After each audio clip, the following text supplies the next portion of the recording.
Welcome to our channel. Today we how to activate AWS S3 bucket public access block settings step by step clearly. In this video, we will guide you through the process of activating the public access block settings for your AWS S3 bucket. First, log into your AWS Management Console. In the console, navigate to the S3 service by clicking on S3 under the Services menu. Locate the bucket you want to modify. Click on the name of the bucket to open its settings. Once you are in the bucket overview, find the Permissions tab in the menu. In the Permissions tab, look for the section labeled Block Public Access, Bucket Settings. Click on the Edit button next to this section. You will see 4 options for blocking public access. Ensure that all 4 options are checked to fully restrict public access.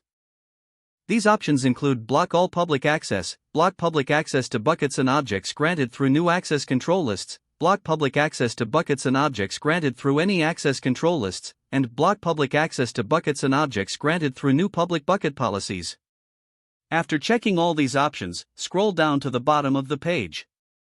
Click on the Save Changes button to apply your settings. A confirmation message will appear, indicating that the public access block settings have been successfully updated.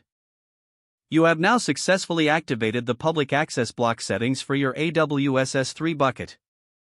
This will ensure your data remains secure and is not exposed to the public inadvertently. Remember to review these settings periodically as your needs may change. If the page does not load, refresh the browser or try again in a private or incognito window. Make sure you are using the correct email address, then retype it carefully to avoid small typos. If your password is not accepted, use the reset option and create a new strong password you can remember. Check your spam folder for verification or security emails, then complete any requested confirmation steps. Enable two-factor authentication if available to improve account security and reduce unauthorized. After signing in, review your profile details so your contact information and settings are accurate and current. If you see an error message, note it down and try again after restarting your device and internet connection. Log out when you finish, especially on shared devices, to keep your account and payment information secure. If the page does not load, refresh the browser or try again in a private or incognito window. Make sure you are using the correct email address, then retype it carefully to avoid small typos. If your password is not accepted, use the reset option and create a new strong password you can remember.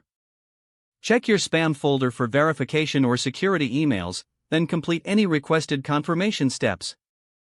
Enable two-factor authentication if available to improve account security and reduce unauthorized access risk. Don't forget to like this video and subscribe to our channel for more step-by-step tech guides.